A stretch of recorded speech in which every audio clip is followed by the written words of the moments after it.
A Declaração Universal dos Direitos Humanos completa 70 anos no dia 10 de dezembro. Os ideais contidos nos 30 artigos da declaração vão desde o básico direito à vida, passando por outros direitos como educação, saúde, moradia e trabalho.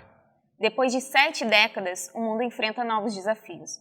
E com eles, os direitos humanos ficam cada vez mais distantes. A ONU estima que 820 milhões de pessoas passam fome no mundo. 100 milhões de pessoas ainda precisam viver nas ruas. 195 milhões de pessoas não conseguem viver nos países de origem. Hoje, 58 países são signatários da Carta, entre eles o Brasil. O texto é o documento mais traduzido no mundo, disponível em 512 idiomas. Mesmo assim, o racismo, a discriminação e a intolerância estão longe de ser banidos. A Declaração Universal dos Direitos Humanos continua sendo algo que se deve proteger e lutar. Projeto V. Boa noite. O programa que você vai ver agora faz parte do projeto 5º semestre dos alunos de jornalismo da Escola de Comunicação, Artes e Design FAMECOS. Direitos humanos é o tema deste projeto. Foram 3 meses e 27 dias imersos ao assunto. 119 dias destinados a mostrar a realidade de muitas pessoas condenadas à indiferença e à desigualdade social. 2.856 horas dedicadas ao jornalismo humanizado. Entre tantos temas possíveis, foram escolhidos 3. A dignidade da pessoa humana, no caso de quem vive na rua, a moradia, mostrando a questão das ocupações, e a integração dos imigrantes na sociedade brasileira. A ocupação de espaços abandonados pelo poder público é uma alternativa para centenas de famílias. O prédio conhecido como Esqueletão, localizado no centro de Porto Alegre, abriga aproximadamente 20 famílias. Todas vivem ameaçadas pelo despejo. Artigo 3. Todo ser humano tem direito à vida, à liberdade e à segurança pessoal. No encontro das ruas Marechal Floriano Peixoto e Otávio Rocha, no centro da capital, está um velho conhecido da população. As paredes de tijolo à vista e aspecto de inacabado caracterizam o edifício Galeria 15 de Novembro. O prédio, que começou a ser construído na década de 50, permanece do mesmo jeito há 60 anos. A construtora responsável pela obra faliu, e a estrutura acabou abandonada pelos proprietários e pelo poder público. Desde 2002, a prefeitura vem tentando retirar os moradores do edifício, alegando que o prédio corre risco de incêndios. Na época, foi feito um acordo com a prefeitura que permitiu a permanência de quem já morava no prédio, mas ninguém mais poderia se mudar para os andares desocupados. Foi assim que seu Renato conseguiu permanecer morando no 3º andar.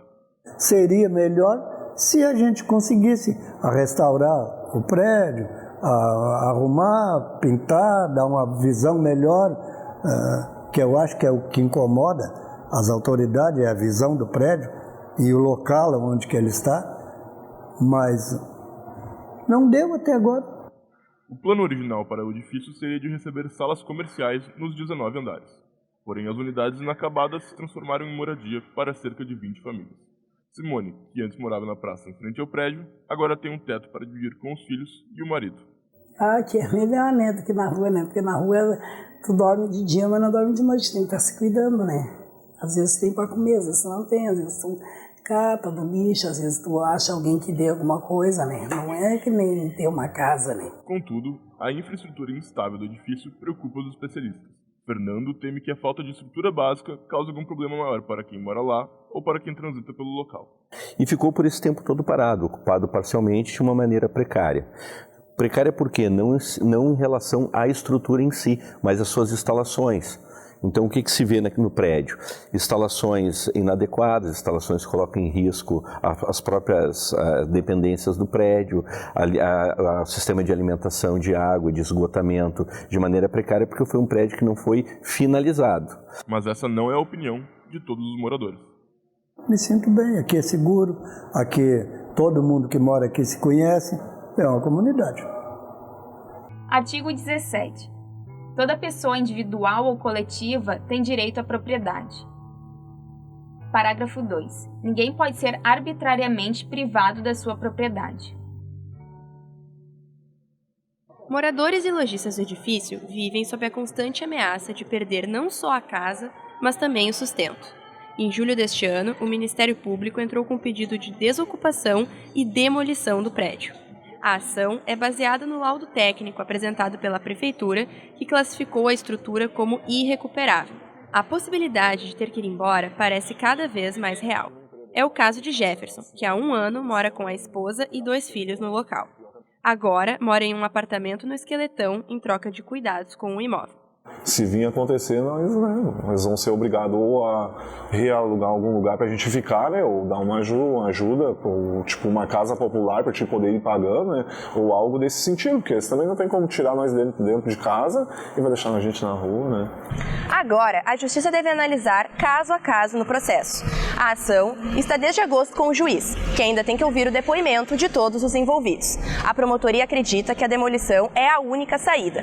Depois, a Prefeitura deve pagar o aluguel social e até indenizações aos moradores. Eu solicitei ao juiz que houvesse a desocupação do prédio e depois fazer a demolição para construir outro prédio. Vou, evidentemente, recorrer ao Tribunal de Justiça, ao STJ, vou até a última instância que tiver em termos de justiça brasileira. Mas Pedro, que vive aqui há 6 anos, não quer nem falar sobre a demolição. Por lei, ele até já poderia ter pedido a posse do imóvel. O direito de uso capião de imóvel urbano seria uma garantia para a indenização. Mesmo assim, Pedro prefere viver aqui com a família do que receber qualquer valor em dinheiro. Se hoje eu tivesse que pagar um aluguel, eu não teria como arrumar isso aqui. Porque isso aqui eu peguei, né? Peguei assim, ó. Mas eu vou dizer assim para ti, ó. O prédio não tem nada de condenado. Falta um reboco na frente. Falta alguma coisinha. Falta.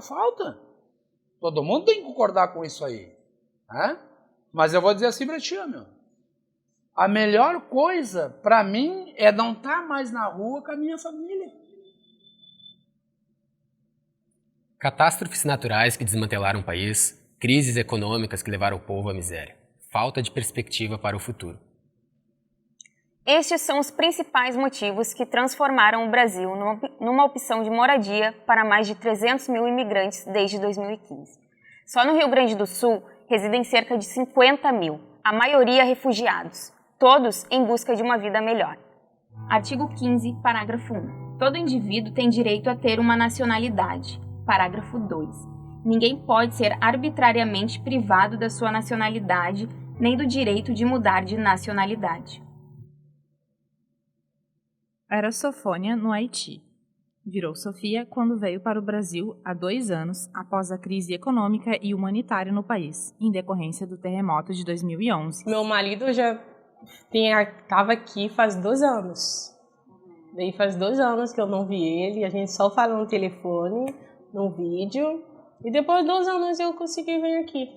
Sofia é um dos 3.700 imigrantes que vivem em Porto Alegre. Até 2015, o Brasil liderava o ranking de países que acolhem haitianos.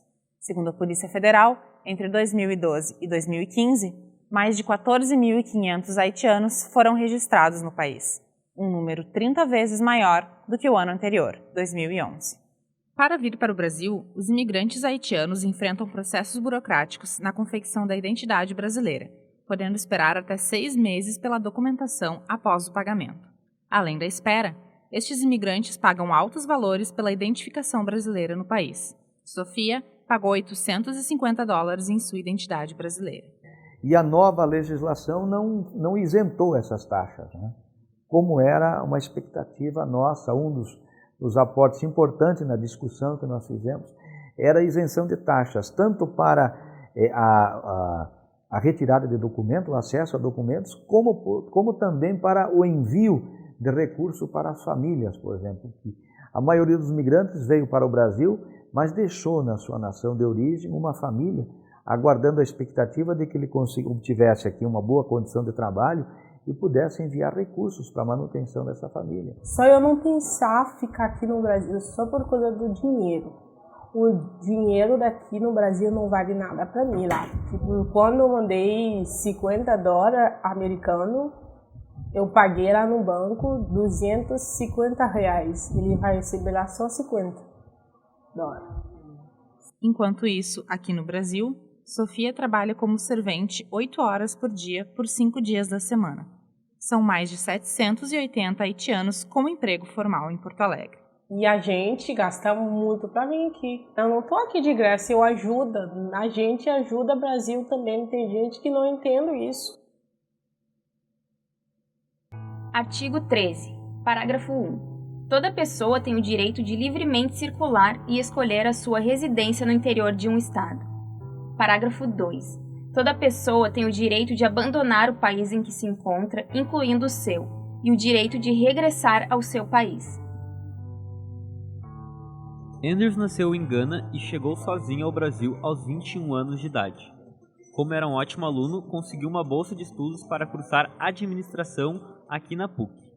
Hoje está fazendo até um estágio, mas no início a adaptação foi muito difícil. Fazendo estágio na Secretaria de Direitos Humanos, que termina o meu contrato na real esse ano. Sim. Final do ano. Teve dificuldades com a língua aqui? Sim. Até agora tu pode perceber, né? É muito difícil a língua português. Eu cheguei a fazer o curso, acho que 6 meses na URGS, para mim poder entrar na faculdade aqui na PUC. Gana é um dos países mais desenvolvidos da África. Mesmo assim, o país ainda enfrenta uma alta taxa de inflação e desemprego. Em 2014, no ano da Copa do Mundo no Brasil, cerca de 500 ganeses migraram para o país em busca de melhores condições de vida e refúgio. Os planos iniciais de Andrews eram terminar a faculdade no Brasil e voltar para Gana. Mas após 4 anos, o jovem tem repensado o futuro. É que no plano real era para voltar, né? Botar em prática o que eu aprendi aqui. Mas com o tempo eu encontrei uma namorada aqui que é brasileira e a gente está conversando para saber como é que vai ficar a situação depois da faculdade. Se a gente volta para lá ou se consigo um emprego aqui, a gente fica e continua a vida aqui. O que eu achei um pouco estranho, que não é uma coisa que acontece muito no meu país, que é os beijos, como mostrar amor, abraçar muito na rua. Isso foi um pouco diferente, mas depois eu fiquei pegando o jeito, me acostumando. Se tu ficar surpresa, bah, no jeito do gaúcho, fala bah, vou falar tchê, trilegal, essas coisas. Também eu acho que emociona muito, que eu vou levar para o meu país. Viadutos, marquises e calçadas. Lar do Oscilar, o Brasil possui mais de 100 mil pessoas em situação de rua. 2.000 somente em Porto Alegre. O mais incrível são as pessoas que conseguem vencer essa situação. Conheço as histórias de quem já foi morador de rua e agora trabalha para que outros também tenham uma chance. Artigo 25. Toda pessoa tem direito a um nível de vida suficiente para lhe assegurar e a sua família a saúde e o bem-estar, principalmente quanto à alimentação, ao vestuário, ao alojamento, à assistência médica e ainda quanto aos serviços sociais necessários. E tem direito à segurança no desemprego, na doença, na invalidez, na viuvez, na velhice ou noutros casos de perda de meios de subsistência por circunstâncias independentes da sua vontade. Quem vê este garçom trabalhando não imagina que ele já foi vítima do crack. O vício fez com que ele saísse de casa. Assim, se tornou uma das mais de 1.000 pessoas que viviam em situação de rua em Porto Alegre entre 2010 e 2014. Por vergonha de voltar ao lar, ficou nas ruas por 4 anos. Não conseguia voltar para casa, encarar a família, vergonha, coisa e tal.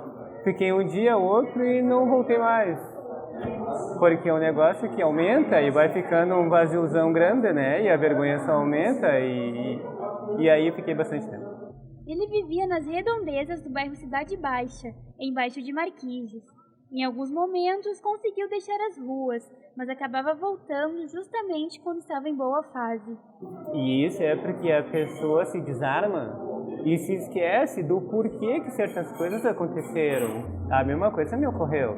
Eu havia saído da rua, beleza, peguei uma força, arranjei um trabalho, depois que estava bem no trabalho, fui fazer os mesmos erros, porque sou humano. Cansado de viver nas ruas, Ricardo decidiu voltar para casa. Ele conta que sua última lembrança como morador de rua foi tomar café da manhã aqui neste bar, onde atualmente ele trabalha há 1 ano e meio. E aí eu me acordei de cara, sem efeito de droga, sem nada. E achei um cartão, aí eu peguei e coloquei, ele tinha 4 unidades no cartão. Aí liguei pra casa, né? Posso voltar? Não, mas nem sei por que tu saiu, pega e volta. E aí eu peguei, vim aqui, tomei um cafezão da manhã, peguei ônibus e fui pra casa. E nunca mais. 4 anos depois, Ricardo segue firme sem o crack e acredita que o que viveu nas ruas ficou para trás. Eu sempre tive consciência de que aquele mundo não era meu, entendeu? Eu estava vivendo uma vida de que não era minha e quando eu saísse daquilo ali, tudo ia virar passado. Artigo 5. Ninguém será submetido a tortura nem a penas ou tratamentos cruéis, desumanos ou degradantes. Vivendo uma vida de humilhação, às vezes sendo acordado com balde de água gelada no inverno ou a pauladas, simplesmente por estar dormindo na frente de um estabelecimento comercial. Tenho marcas no meu corpo até hoje, das surras, das pedradas. As pessoas debochavam de mim, outras me jogavam pedra, me jogavam água, zombavam. Há 4 anos, o fundador da ONG Valentes de Davi fazia parte das 1.347 pessoas que viviam em situação de rua em Porto Alegre. Motivado pela dependência química que acometia 47% da população de rua, José Eduardo largou a família e largou sua casa para persistir no vício. Quando cheguei no crack, peguei um elevador que só desce. Ali comecei a ver o meu mundo desabar. Perdi família, perdi emprego, perdi a convivência com a minha filha e me tornei um morador de rua. 99% do que eu comia era literalmente na lata do lixo, ou seja, pão mofado, pão embolorado, resto de X, de cachorro-quente, cuspido, mascado, azedo. Agora, José Eduardo coordena uma organização não governamental voltada para crianças em vulnerabilidade social e moradores de rua. Ajuda quem precisa, assim como foi ajudado. Mas um dia, dormindo na frente de uma igreja, um rapaz que morava dentro da igreja me correu, me humilhou, me expulsou de lá. Alguns meses depois eu passo em frente à mesma igreja que esse rapaz havia me expulsado. Ele me viu, me chamou para dentro, me pediu perdão. Aquele pedido de perdão veio acompanhado de um convite. Ele disse, tu me perdoa? Eu falei, te perdoo, cara. Então a partir de hoje tu não mora mais na rua. Tu está convidado a morar aqui com nós, aqui na igreja. Foi na igreja que José Eduardo criou o gosto pela cozinha. Diariamente passou a levar almoço para um casal de amigos que ainda morava na rua. E assim começou a ONG Valentes de Davi. Então o projeto começou a crescer e muita gente se aproximar, vendo que era sincero, que era verdadeiro. Eu comecei a atender crianças carentes. Se eu não cuidasse de crianças hoje, amanhã seriam mais moradores de rua. Hoje a ONG atende 6 comunidades carentes de Porto Alegre, com ações para mais de 250 crianças. Na verdade, toda a minha vida hoje é reproduzir o que aquele rapaz fez por mim, né? Só que hoje, claro, que numa escala bem maior, né?